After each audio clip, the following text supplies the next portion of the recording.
Hi, in the previous video, we've introduced homogeneous function.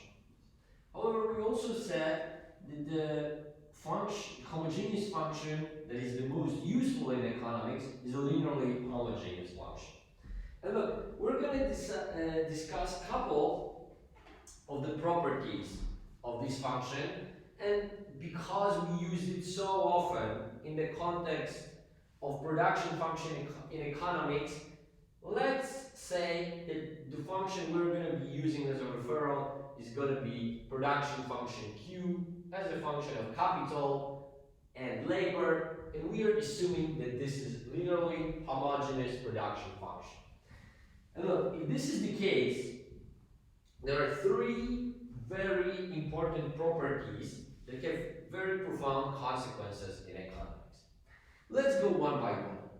First, for production, linearly homogeneous production function Q equals FKL, the average physical product of labor and capital can be expressed as functions of the capital-labor ratio alone.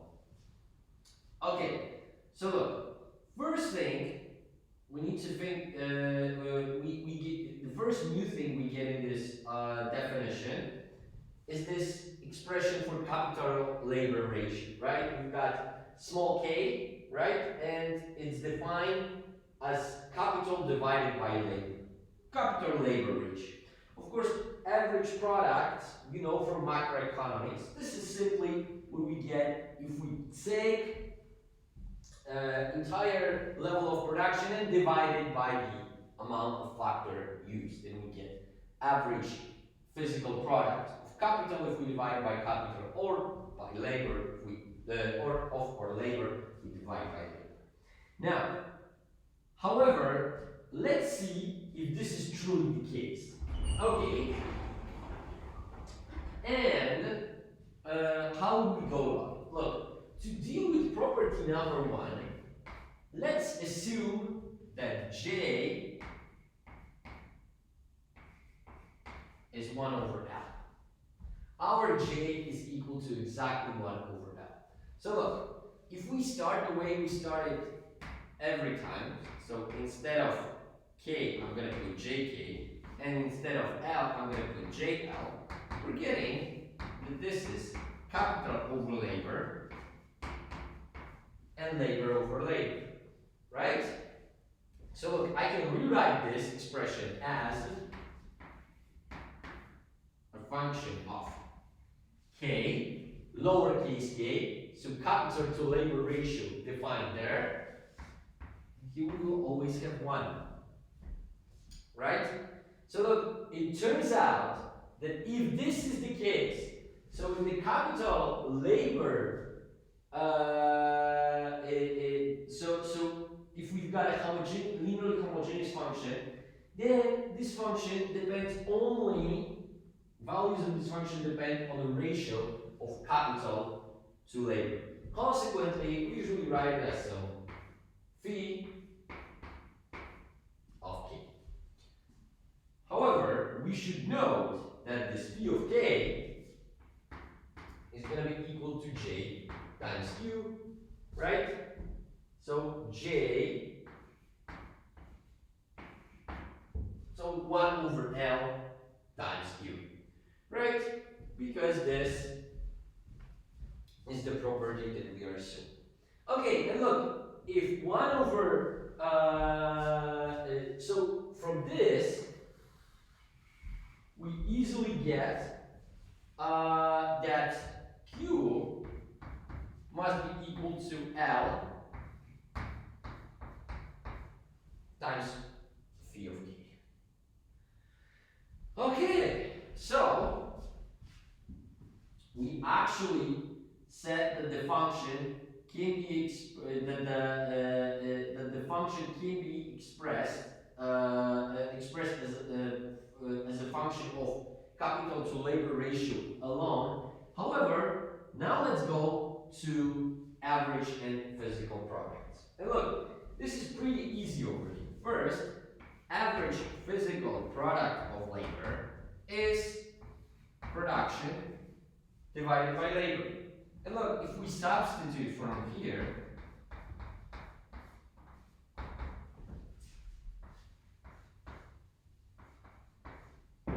we get that this function measures average physical product of labor. Okay, so this is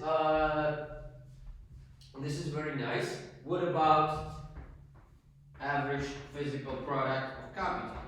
Well, here we need to divide Q by K, right? But this is, in other words,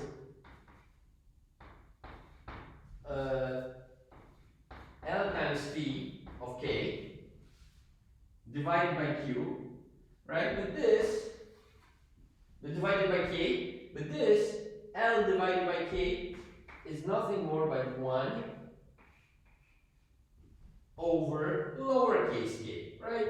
So we get rho of k divided by k. So we clearly see that in both circumstances we can express average physical product as functions of capital to labor ratio alone. Okay, so this is actually showing that the property number 1 is correct. How about property number 2? In this case, we are told that for linearly homogeneous production function, the marginal physical product of labor and capital can be expressed as functions of K alone. If this is the case, let's try to simply calculate marginal physical product of capital, right? So this is going to be first derivative of level of production with respect to capital. So it tells us by how much production level changes if we add 1 more unit of capital. Okay, so look again, we need to be concerning ourselves with differentiating this expression. However, over here it is pretty nice because when we differentiate with respect to k, L is treated as constant, so all we can take it out of this expression, and we see that all we need to differentiate over here is the function that we've got. So our phi. And look, here inside this function we've got lowercase a. So in order to get derivative of this, we need to use the chain rule. Okay, so in this case, we differentiate our function phi with respect to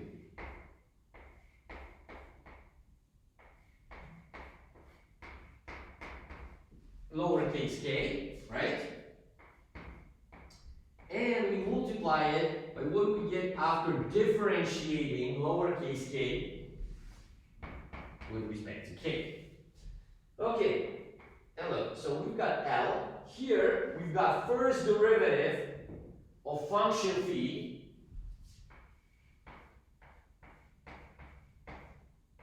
And at the end, we need to differentiate the expression k over 1 over L, where L is treated as constant, so we get 1 over L.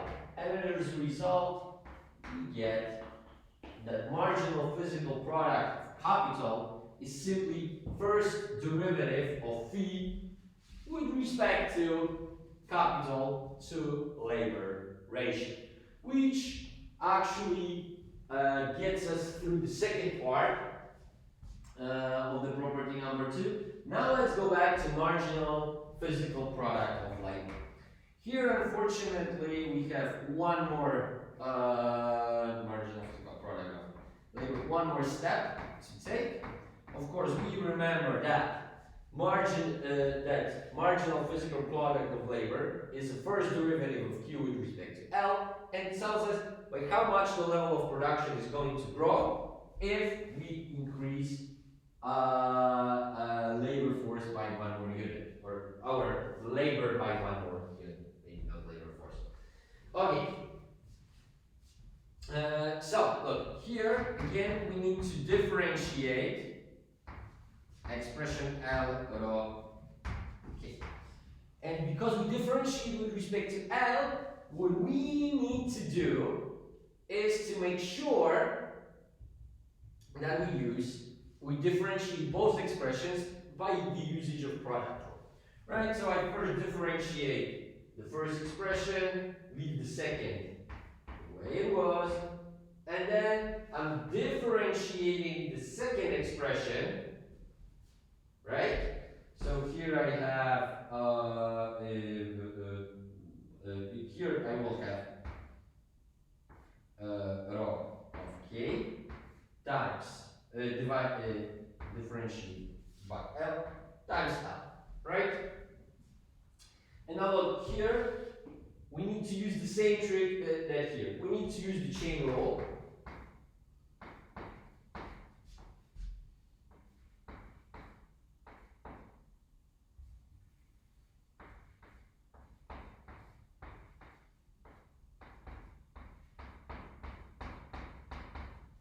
But this time we're going to be differentiating k with respect to L. And of course this whole thing is L. Okay, so we get that this is rho, phi of k minus phi prime of k. And look, now we need to take into consideration that here we've got like k times L to the power of negative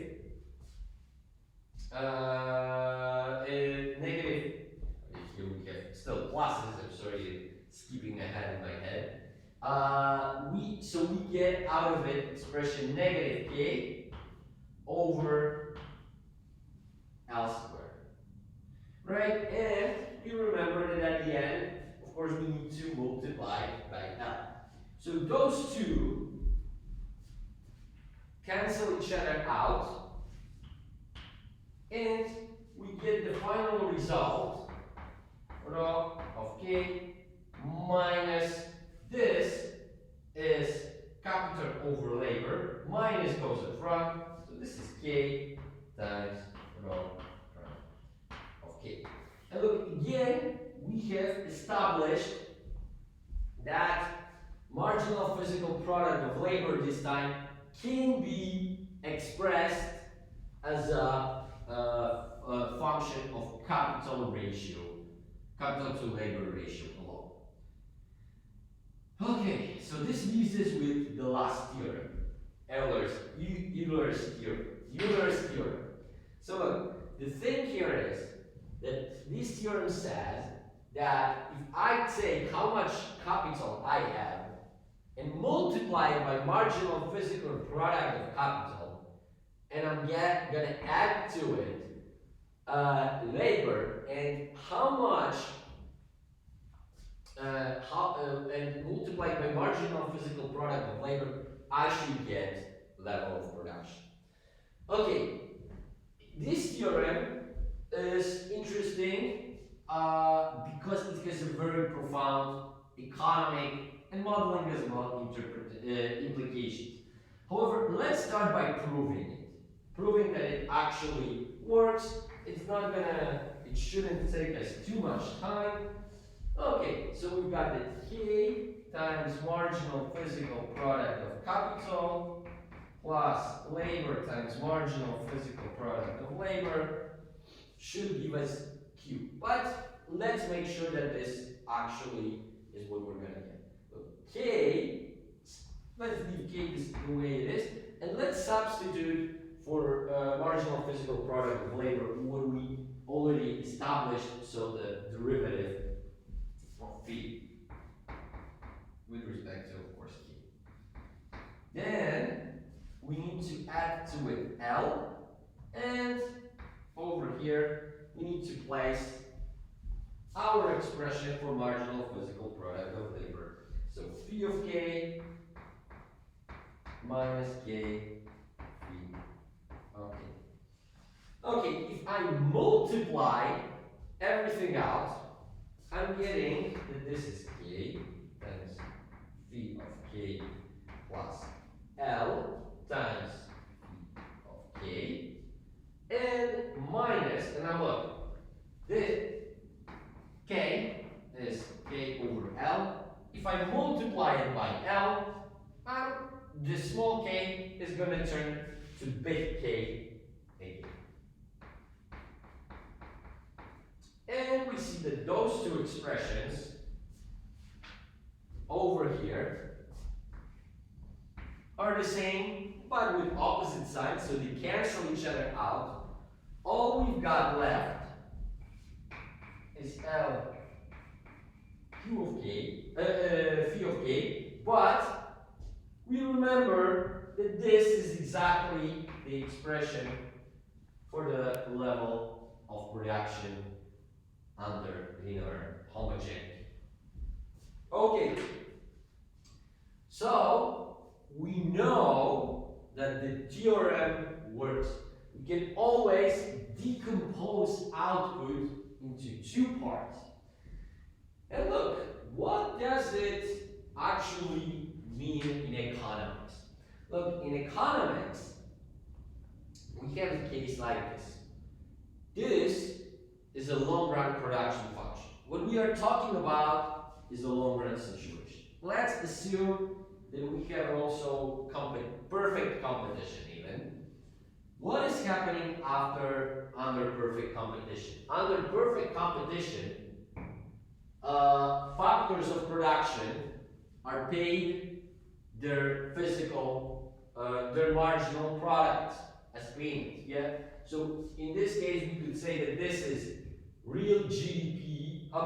Real wage received by labor, and this is real rent received by capital, right?